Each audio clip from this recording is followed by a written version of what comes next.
நமது சட்டம் law and order பொறுத்தவரையில் இன்டாக்டாக இருக்குது. ரவுடிகள் இந்த மாதிரி இவங்களெல்லாம் அவர்களை உடனடியாக அவர்கள் மீது கடுமையான நடவடிக்கை எடுக்கணும் அப்படின்றது நம்ம காவல்துறைக்கு நம்ம சொல்லியிருக்கிறோம்.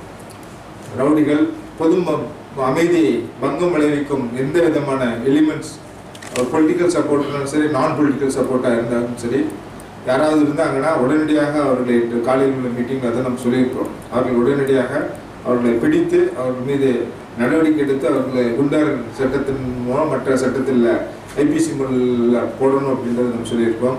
அதனால் மாடல் போலீஸ் ஸ்டேஷன்ஸு நம்ம டிஸ்ட்ரிக்ஸில் நம்ம பண்ணுறோம். ஒவ்வொரு தொகுதியிலையும் 5 மாடல் போலீஸ் ஸ்டேஷன்ஸில் நம்ம என்னென்ன இது எல்லாத்தையும் சிறப்பான அம்சத்தெல்லாம் உள்ளடங்கிய அந்த ஷோ கேஸ் மாதிரி அது இருக்கும்.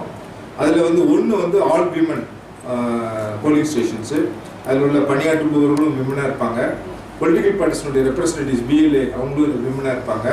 அதில் உள்ள போலீஸு ஸ்டாஃப் எல்லாருமே விமனாக இருப்பாங்க. ஸோ அது மாதிரி அதுவும் ஒரு இதாக பண்ணுறோம். இதை பொறுத்தவரையில் ஃப்ளைங் ஸ்குவாடையும் இதையும் இன்னும் செக்கிங்கை தீவிரப்படுத்த சொல்கிறோம். நாள் ஆக இன்னும் கேண்டிடேட் அனௌன்ஸ் பண்ணதுக்கப்புறம் இப்போவும் கூட நம்ம நடவடிக்கையில் இப்போ எல்லாத்தையும் நம்ம செக் பண்ண சொல்லியிருக்கோம். ப்ரைவேட் வெஹிக்கிள்ஸு, கார்ஸ், 2 வீலர்ஸ், மணல் லாரிஸ் எல்லாத்தையும் நம்ம செக் பண்ண சொல்லியிருக்கிறோம்.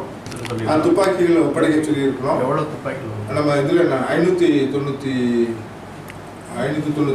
துப்பாக்கி லைசன்ஸ் இருந்துச்சு.